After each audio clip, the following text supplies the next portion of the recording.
I spoke to my Iranian counterpart. We are making the point to the Iranian government that these people should be released, that they should not be detained. लेकिन पाकिस्तान की चूंकि इस वक्त सरहदी तौर पे Iran के साथ हम मुंसलिक हैं, सो क्या हमारे लिए कोई तशवीश की बात है इसके अंदर? कोई ट्रेड वाला जहाज होगा उसको पकड़ लिया, कोई कंटेनर होगा उसको पकड़, ये काम करते हो यार। मैं एक बात पूछना चाहता हूं, जो तुमने काम कराया है, मैं ईरानियों से पूछ रहा हूं, वो सोमालियन पायरेट से अलग कैसे है? एक बात बताओ, how is it different from Somalian pirates? और पाकिस्तान के लिए कितनी परेशान होने की बात है, क्योंकि जब ये कल खबर सामने आई, तुम जिस एरिया में हो वहां पे मार्कोस भी हैं, कि इंडिया जो है अपने लोगों को कभी भी कहीं भी तन्हे तन्हा नहीं छोड़ता। इससे पहले भी हम सब ने देखा कि किस तरह जो है सोमालिया के डाकुओं से इंडियन नेवी ने बहुत सारे जहाजों को रेस्क्यू किया। इंडियन नेवी जाती है, रेस्क्यू ऑपरेशन करती है, ईरान के कमांडोज को ठोक देती है। मार्कोस हैं, मार्कोस कब आएंगे तब पता नहीं लगेगा, कब जाएंगे तब पता नहीं लगेगा। ऐसे कुछ काले कपड़े वाले धुंध में निकलते हैं और धुंध में आके काम करके निकल लेते हैं, तुम्हें पता नहीं लगेगा। फिर तुम बोलोगे इंडिया ने ये कर दिया। अरे यार, तुमने इंडियंस को क्यों पकड़ा? इसराइल ने ईरानी हमले पर सख्त जवाबी कार्रवाई का ऐलान कर दिया है। इसराइली सिक्योरिटी काबीना ने जंगी काबीना को ईरानी हमले पर रद्द-ए-अमल देने का इख्तियार दे दिया है। देखिए, जाहिर है जैसे आप कह रही हैं, परेशानी तो होनी चाहिए और है भी। इसराइल भी जवाबी वार कर सकता है। ऐसे में क्या खित्ते में जो है वो जंग छिड़ सकती है? 17 इंडियंस को बचाने के लिए, क्योंकि हमने देखा है कि इंडियंस किसी मुल्क में फंसे हों, हमेशा इंडिया जो है वो मदद करता है अपने लोगों की, उन्हें वहाँ से बचा कर लाता है। The free guarantee from Modi is whatever trouble you are in, we are there for. आप लोग रोना बंद कीजिए, मेरे तक आवाज आ रही है। वीडियो आगे आप पूरा वीडियो देखेंगे। वीडियो में आप देख सकते हो किस तरीके से बात हो रही है ईरान और इजराइल के बारे में। हाल ही में आपको पता है ईरान इजराइल के बीच क्या चला है। ईरान ने बहुत सारे मिसाइल दागे, जिसमें से 99% मिसाइल फेल हुए हैं और एक गया भी है, तो उससे कुछ भी नहीं मरा है। ठीक है, एक मच्छर नहीं मरा है। तो अब इस बीच में भारत कैसे इन्वॉल्व हो गया है? 17 भारतीय कब्जे में है ईरान के, और किस तरीके से अब उनकी जान बचेगी। हालांकि मुझे पता है कि उनकी जान बच जाएगी, वीडियो के लास्ट में बताऊंगा। पहले पूरा वीडियो देखते हैं, प्लीज चैनल को सब्सक्राइब करें। जैसा कि आप सब जानते हैं कि ईरान ने एक बहुत बड़ा हमला किया है इसराइल के ऊपर। इसी दौरान ईरान ने एक इसराइली जहाज कैप्चर कर लिया है, जिसमें 17 इंडियन भी मौजूद हैं। तो क्या इंडियन नेवी या फिर इंडिया अपने 17 इंडियंस को बचाने के लिए कोई कार्रवाई करेगी, कोई इकदाम उठाएगी, ईरान के साथ बातचीत करेगी? इस सारे मामले पर पाकिस्तानी अवाम का क्या रद्द-ए-अमल है, आइए जानने की कोशिश करते हैं। लेकिन उससे पहले आप सब ये ज़रूर जान लें कि इंडिया जो है अपने लोगों को कभी भी कहीं भी तन्हे तन्हा नहीं छोड़ता। इससे पहले भी हम सब ने देखा कि किस तरह जो है सोमालिया के डाकुओं से इंडियन नेवी ने बहुत सारे जहाज़ों को रेस्क्यू किया। इस सारे मामले में हुआ ये है कि ईरान ने जो है एक इसराइली शिप को अपने कब्जे में ले लिया है, कैप्चर कर लिया, जिसमें 17 इंडियंस भी मौजूद हैं।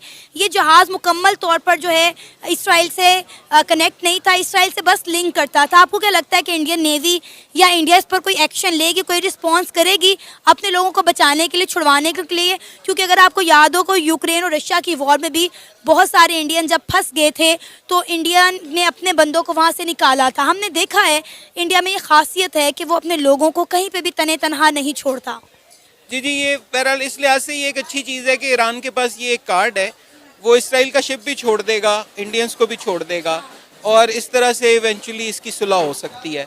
तो ये अच्छा है अगर इंडिया कोई कोशिश करे और सब छुड़ा ले और ये सारी सुलह हो जाए और जंग आगे ना बढ़े। आपको लगता है इंडिया इन सब में कोई रोल प्ले करेगा, क्योंकि ईरान और इसराइल दोनों के साथ इंडिया की बनती है? अच्छा, वैसे मुझे इसी पे शक रहता है। यकीनन इंडिया के ईरान के साथ बहुत अच्छे रिलेशंस हैं और बहुत बड़ी तिजारत है, और ईरान की चीन के साथ भी बहुत अच्छी तिजारत है। तो अगर ईरानी अकल करें तो इस इवेंट से अपने आप को हीरो बनाने के बाद अगले इवेंट पे ना जाएं और इंडिया की मदद से इस सारे को डी एस्केलेट करके ख़त्म कर दें। इंडिया का रोल हो सकता है अमन कराने में। जब आप देखें ना, यूक्रेन और रशिया की वॉर की एग्जाम्पल ले लें, 2 साल से ज़्यादा का अरसा होने जा रहा है, दोनों मुल्कों के दरमियान जंग का माहौल ख़त्म होने का नाम नहीं ले रहा। लेकिन अब जिस तरह से ईरान ने हमला किया है, इसमें कोई न्यूक्लियर वेपन मौजूद नहीं था, लेकिन कहीं ना कहीं इसराइल को आप देखें तो उन्हें शायद ये डर है कि कहीं ईरान जो है वो न्यूक्लियर वेपन तैयार ना कर ले, क्योंकि ईरान बहुत अरसे से अपने न्यूक्लियर वेपन पर भी काम कर रहा है। जी, लेकिन आई एम श्योर इंशाल्लाह ईरान के पास कोई एटमी हथियार नहीं है।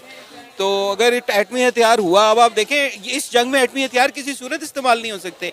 आप इसराइल के ऊपर कोई एटमी हथियार इस्तेमाल नहीं कर सकते। साथ ही गजा है, साथ ही इजिप्ट है, वो तो इतना छोटा मुल्क है कि खुदा ना खास्ता वहाँ एक भी कोई ऐसा कुछ हुआ तो कई कई मुल्क तबाह होंगे। सब मुसलमान हैं वहाँ पर, और मुसलमान ना भी हों, इंसान है, तो ये तो बिल्कुल कोई अट भी उसकी तरफ नहीं जाना चाहिए। सर, इसराइल ने इससे पहले भी कई बार ईरान को टारगेट किया है और ईरान की जानिब से पहला जवाब दिया गया है, और इस दफ़ा ईरान ने बताया था कि हम जवाब देंगे।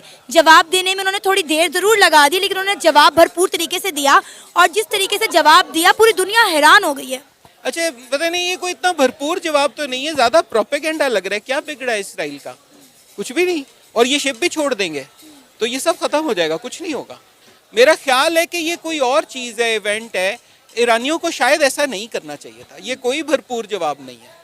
फिर क्या करना चाहिए था? मेरे ख्याल है कि हर सूरत तमाम मुल्कों को गजा की जंग बंद कराने की कोशिश करनी चाहिए थी, और जो इसराइल के शाम के साथ, फिलिस्तीन के साथ, इजिप्ट के साथ, देखे ना, इजिप्ट ने अपने पुराने मसाइल हल कर लिए हैं, और जब वो मतलब उनको नहीं याद आता कभी कि हमें ये हुआ था और अब हमने उसका बदला लेना है।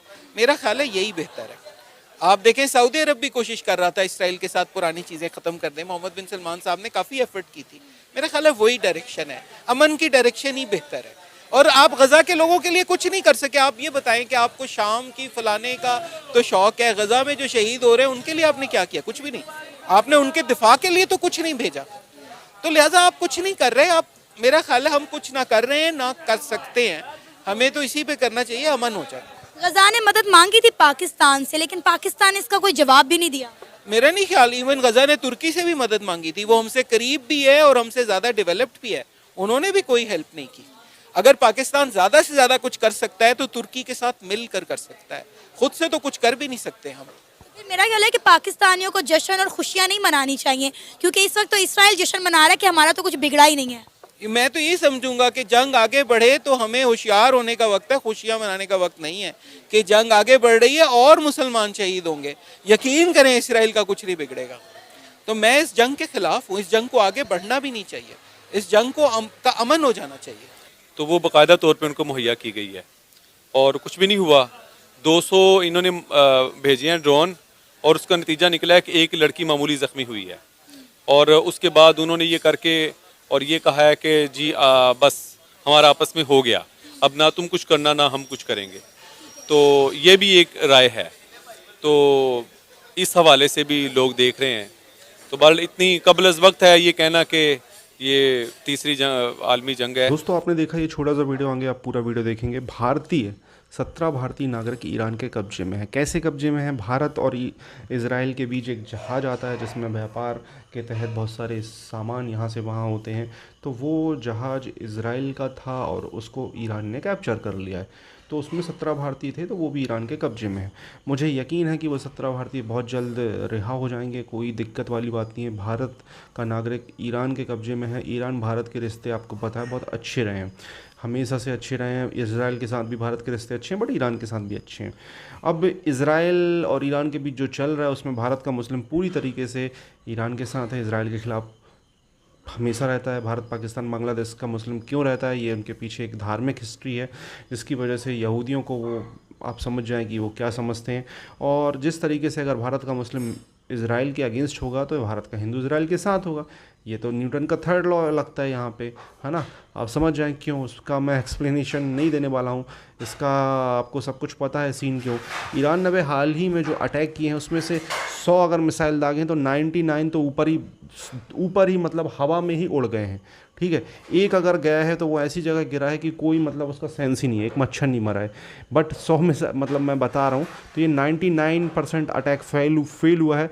बट इज़राइल के ख़िलाफ़ ये जो हमले को इतना सेलिब्रेट किया गया, इवन भारतीय मुसलमानों ने सेलिब्रेट किया है, मतलब कि ईद मुबारक, ये वो फलाना ठिकाना, और इज़राइल का कोई नागरिक नहीं मरा है, ठीक है। ईरान की पार्लियामेंट में सेलिब्रेशन किया है। इसके जवाब में इज़राइल को यूएस ने बोला है कि आपने उनके जो मिसाइल हैं पूरे हवा में ही ध्वस्त कर दिए हैं, तो आप एक काम करें, अब आप उन पे अटैक ना करें, आपकी वैसे ही इनडायरेक्टली जीत हो चुकी है, तो ये यहीं पे सब कुछ ख़त्म कर दें।